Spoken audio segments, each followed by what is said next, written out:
saya Siti Nur Khalifah dengan NIM 20302100053 dari kelas B3 AFR. Di sini saya akan menjelaskan kembali mengenai materi MC dan pidato. Apa sih definisi MC? MC adalah orang yang bertugas untuk memandu acara dan bertanggung jawab atas kelancaran acara. Dan acara biasanya dibawakan dengan menuntut kreativitas dalam improvisasi dan memungkinkan terdapat adanya dialog dengan audiens. Dan jenis acara yang dibawakan seperti acara hiburan, acara seni hiburan, dan yang sesuai dengan karakteristiknya, yang meriah, semangat, dan emosional. Banyak orang yang menyamakan istilah antara pembawa acara dan master of ceremony atau yang biasa disebut dengan MC. Tetapi sebenarnya istilahnya itu berbeda. Pembawa acara adalah orang yang bertugas untuk mengutarakan acara demi acara. Sedangkan MC adalah orang yang bertugas untuk memandu acara dan bertanggung jawab atas kelancaran dan suksesnya suatu acara. Dan dapat kita lihat bahwa tugas MC itu lebih berat karena tidak sekedar membaca susunan acara, tetapi harus dapat memastikan bahwa acara yang dipandunya berjalan dengan lancar ataupun dengan sukses. Seorang MC dituntut untuk memiliki kreativitas dan mampu berimprovisasi. Kreativitas itu dibutuhkan agar dapat menarik dan mampu menyesuaikan acara yang dibawakan. Sedangkan improvisasi dibutuhkan saat tampil, tidak macet bicara ataupun tidak garing, dan apa yang disampaikan saling berkaitan. Seorang MC dituntut untuk mampu membaca situasi, berarti seorang MC harus sensitif pada hal-hal yang apapun terjadi. Contohnya, pada saat audien terlihat bosan, panik, suasana tidak mendukung, cuaca buruk, ataupun situasi yang lain, itu berarti MC harus bertanggung jawab semuanya. Dan jadi MC harus dapat membangun suasana sesuai dengan karakteristik acara tersebut. Membangun suasana itu berarti dapat menciptakan suasana yang sesuai dengan tema dan ciri khas acara tersebut. Contohnya acara yang sifatnya santai, maka pembawaan dan gaya membawakan acara dengan santai, termasuk intonasi, pakaian, dan selingan dalam gurauan. Demikian untuk jenis acara yang sifatnya formal, maka gaya yang dipakai harus formal. Selain itu, pada acara yang sifatnya formal, seorang MC tidak mungkin berdialog dengan audien. MC harus berbicara sesuai teks yang telah disiapkan sebelumnya. Sedangkan pada acara yang karakteristiknya santai, MC dapat lebih bebas berinteraksi dengan audien. Jangan sampai pada acara formal, tetapi sang MC membawakan acara dengan gaya dan cara bicara yang santai.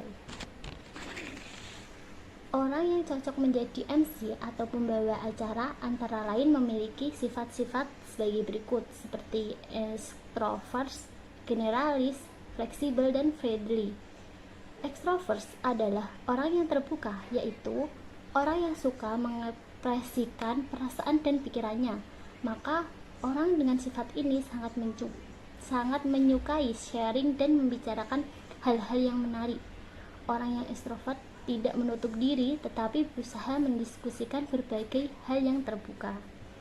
Sedangkan generalis adalah orang yang memiliki pengetahuan umum. Bekal pengetahuan sangat penting sebagai modal untuk berbicara dan mengantarkan acara dengan mudah dan lancar. Sedangkan fleksibel itu luas dan mudah menyesuaikan diri dengan situasi. Seorang MC juga harus luas dan tidak kaku. Sedangkan yang terakhir yaitu friendly, itu mudah bergaul dan disenangi banyak orang. Orang seperti ini sangat menyenangkan untuk diajak berdiskusi. Maka antara friendly dan extrovert memiliki hubungan karena seseorang yang mudah bergaul biasanya mau membuka diri dengan orang lain.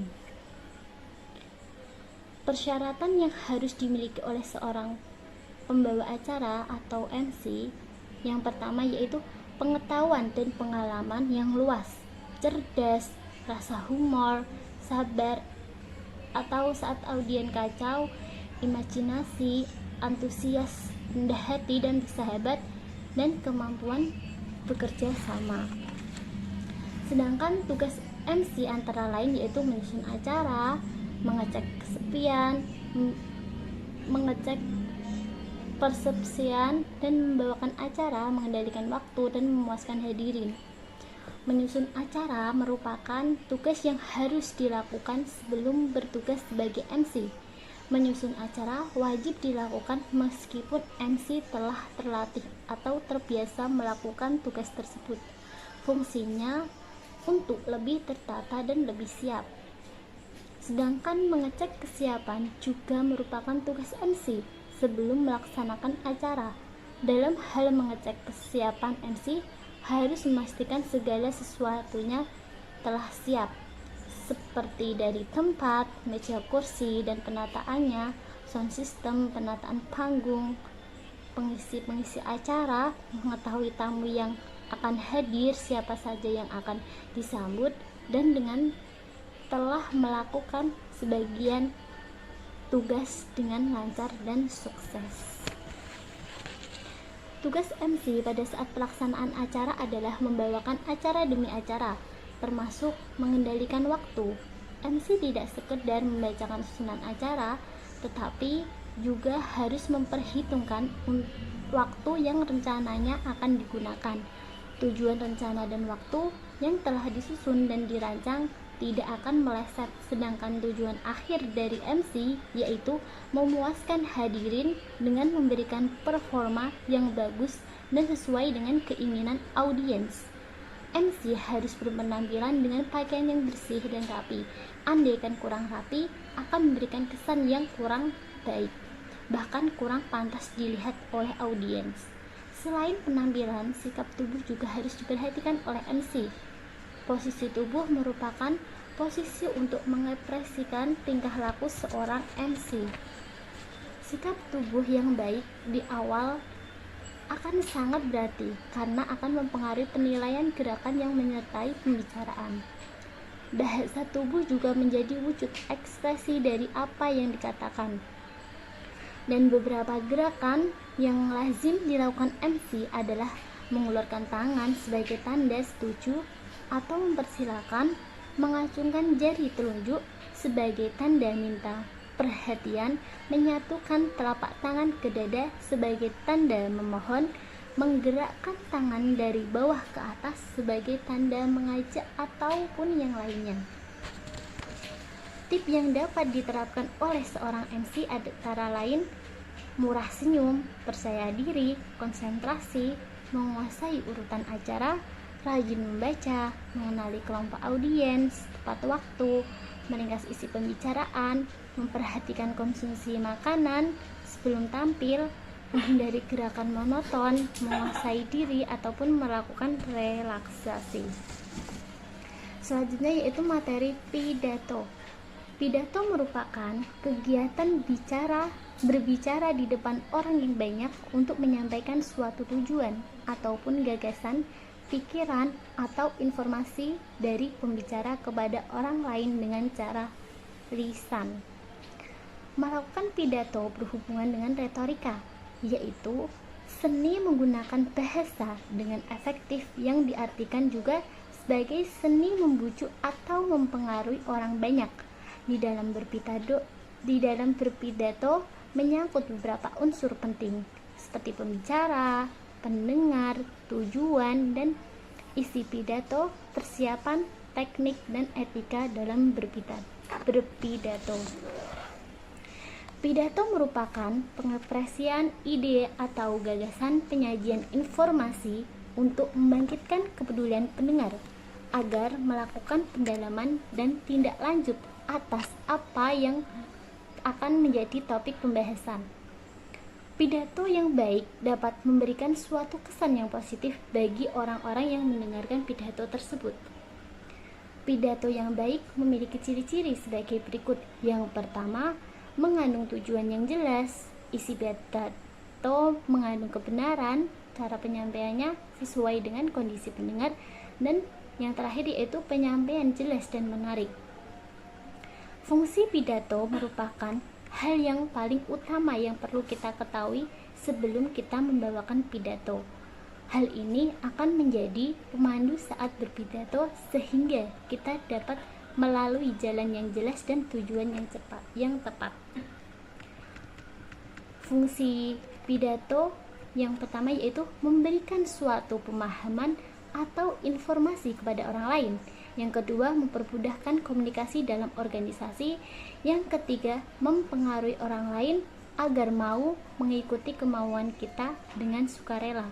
Dan yang keempat, menenangkan massa atau khalayak ramai. Yang kelima, membuat orang lain senang dengan pidato yang menghibur dengan ucapan yang kita sampaikan. Sedangkan tujuan pidato adalah langkah awal yang sangat penting untuk menuju pidato yang sukses. Tujuannya seperti informatif, yang bertujuan memberikan laporan atau pengetahuan yang menarik kepada pendengar. Yang kedua yaitu persuasif, bertujuan untuk mendorong, meyakinkan, dan mengajak pendengar untuk melakukan sesuatu hal. Yang ketiga, argumentatif, bertujuan untuk meyakinkan pendengar. Dan yang keempat, deskriptif, yaitu bertujuan untuk melukiskan dan atau menggambarkan suatu keadaan. Sedangkan rekreatif bertujuan untuk menggembirakan atau menghibur pendengar. Edukatif bertujuan untuk menekankan pada aspek-aspek pendidikan.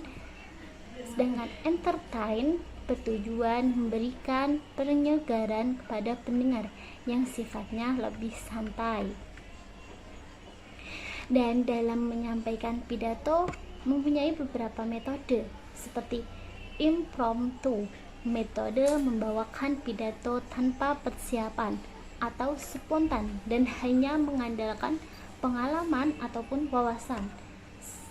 Dan extemporan yaitu metode membawakan pidato yang dipersiapkan dengan menjabarkan materi pidato yang terpola secara lengkap.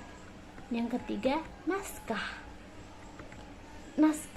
Metode membawakan pidato dengan menggunakan naskah yang telah dibuat sebelumnya dan pada umumnya dipakai pada pidato-pidato resmi yang dibacakan secara langsung ataupun dengan cara menghafal, yaitu metode dibawakan dengan cara membuat suatu rencana pidato dan menghafalkannya kata demi kata.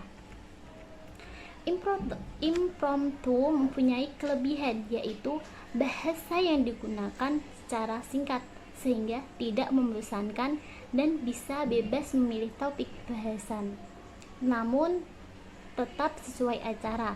Kekurangannya, materi kadang tidak disampaikan secara urut atau sistematis, sifatnya mendadak, kurang persiapan sehingga kemungkinan ada yang terlupa. Sedangkan extemporan, kelebihannya disampaikan dapat diungkapkan secara sistematis dan lengkap, sedangkan kekurangannya seakan-akan kurang siap karena perlu berkali-kali menunduk untuk melihat catatan. Sedangkan naskah, kelebihannya disampaikan terencana dengan baik, lengkap, dan sistematis. Kalimat yang digunakan dapat dikoreksi ulang sehingga tidak ada yang terlupakan. Sedangkan kekurangannya membosankan karena interaksi dengan pendengar kurang, terus suara monoton, bersifat kaku, mata pembicara selalu ditujukan ke bawah sehingga tidak bisa bebas memandang ke pendengar ataupun ke audiens. Sedangkan yang terakhir adalah menghafal. Kelebihannya itu materinya disampaikan secara tersusun dengan cara sistematis dan melatih daya ingat. Sedangkan kekurangannya apabila lupa akan mempengaruhi isi pidato, membosankan, dan suara yang monoton. Jenis-jenis pidato yang dapat dibedakan berdasarkan isinya yaitu pidato pembukaan dengan secara singkat dibawakan oleh pembaca ataupun seorang MC. 2. Pidato pengarahan, pidato untuk mengarahkan pada suatu pertemuan. Yang ketiga, pidato sambutan, yaitu pidato yang disampaikan pada suatu acara kegiatan atau peristiwa tertentu yang dapat dilakukan oleh beberapa orang dengan waktu secara terbatas dan secara bergantian. Sedangkan pidato peresmian yaitu pidato yang dilakukan oleh orang yang berpengaruh untuk meresmikan sesuatu. Pidato laporan itu isinya melaporkan suatu tugas atau kegiatan tertentu. Sedangkan pidato pertanggungjawaban itu berisi suatu laporan pertanggungjawaban mengenai suatu tugas yang sudah dilaksanakan dalam suatu periode tertentu. Dan teknik penyajian pidato diperlukan strategi penyampaian yang baik agar menarik simpati pendengar. Seperti halnya teknik penyajian pidato yang baik, yaitu menggunakan bahasa yang mudah dipahami, menggunakan contoh dan ilustrasi yang mempermudah audien dalam memahami konsep tersebut, memberikan penekanan dengan cara mengadakan variasi dalam gaya penyajian, mengorganisasikan materi sajian dengan urut dari hal-hal yang mudah ke hal-hal yang sulit, dan itu pun secara lengkap, dan dapat menghindari penggunaan kata-kata yang meragukan dan berlebihan. Terus program atau materi disajikan dengan urutan yang jelas. Berikan ikhtisar butir-butir yang penting, baik selama sajian maupun pada akhir sajian. Gunakan variasi suara dalam memberikan penekanan pada hal-hal yang penting. Kejelasan lafal, intonasi, nada, dan sikap yang tepat agar pendengar tidak bosan atau terkesan monoton. Membuat dan mengajukan pertanyaan untuk mengetahui pemahaman, minat, atau sikap pendengar jika diperlukan. Menggunakan nada dan volume suara serta kecepatan bicara secara bervariasi. Menggunakan bahasa tubuh yang mendukung komunikasi Anda dengan audiens. Kerangka pidato terbagi menjadi 3 bagian. Yang pertama, pendahuluan, seperti salam pembuka, perkenalkan diri, gambaran umum materi. Terus ada isi. Di dalam isi itu terdapat paparan materi yang terdiri dari latar belakang, inti, pembahasan, dan kesimpulan. Sedangkan penutup itu ada saran, ajakan, dan salam penutup. Langkah mempersiapkan pidato seperti menentukan topik pidato, tujuan, mengumpulkan dan mengolah data, menganalisis pendengar, dan menyusun ataupun menyempurnakan kerangka pidato, dan kita latihan membawakan pidato. Sedangkan kesalahan saat berpidato yaitu yang pertama, penampilan dan sikap, seperti penampilan yang tidak semangat, kurang ada kontak mata antara audien, hanya mengarahkan mata dan perhatian pada satu titik atau tempat di dalam ruangan. Terus ada gerak-gerik yang tidak terkontrol, tidak tenang, ataupun yang lainnya. Sedangkan kesalahan dalam bicara itu terlalu banyak mengulang, tempo bicara yang terlalu cepat, ataupun suara yang monoton. Terus etika yang harus diperhatikan saat berpidato. Etika yang umum itu mengenakan pakaian yang sesuai dengan suasana pertemuan, yaitu seperti rapi, bersih, dan sopan, tampil dengan bersahaja, sopan, dan rendah hati, ataupun gunakan kata-kata yang sopan, halus dalam berpidato. Seperti halnya contohnya kita etika berpidato di depan pemuda ataupun mahasiswa, yaitu dengan pidato yang harus mengutamakan penalaran yang berkaitan dengan dunia anak-anak muda. Jangan mengeluarkan kata-kata yang bersifat menentang. Jangan mengkritik dan menyalahkan anak-anak muda ataupun dengan yang lainnya. Teknik berbicara dalam berpidato diperlukan untuk menghasilkan acara berbicara yang lebih profesional. Teknik berbicara itu ada intonasi, artikulasi, aksentuasi, phrasing, stressing. Seperti halnya intonasi, berarti nada suara, irama bicara, atau alunan nada dalam melafalkan kata-kata. Sebaiknya suara tidak datar, tetapi mengandung irama dan jangan berbicara terlalu cepat. Sedangkan artikulasi, kejelasan pengucapan kata-kata. Setiap kata yang diucapkan haruslah jelas dan benar sehingga mudah dimengerti maupun dimahami. Sedangkan aksentuasi yaitu logat atau dialek dalam berbicara, dan phrasing yaitu dalam berbicara sebaiknya memberikan jeda agar dapat dimengerti. Sedangkan stressing, lakukan tekanan pada kata-kata tertentu yang dianggap penting untuk menunjukkan penegasannya dengan memberikan energi dalam suara ataupun tidak akan menimbulkan kesan yang lemah. Sedangkan beberapa hal yang penting lain yang berkaitan dengan berpidato yang perlu diperhatikan itu posisi berbicara, terus mengatur suara dalam berpidato, volume, intonasi dan pelafalan, sisipkan humor yang sopan, segar dan relevan, gerak tubuh, penggunaan mikrofon ataupun dengan penggunaan LCD projector. Sekian dari saya, kurang lebihnya saya minta maaf. Wabillahi taufiq wal hidayah. Wassalamualaikum warahmatullahi wabarakatuh.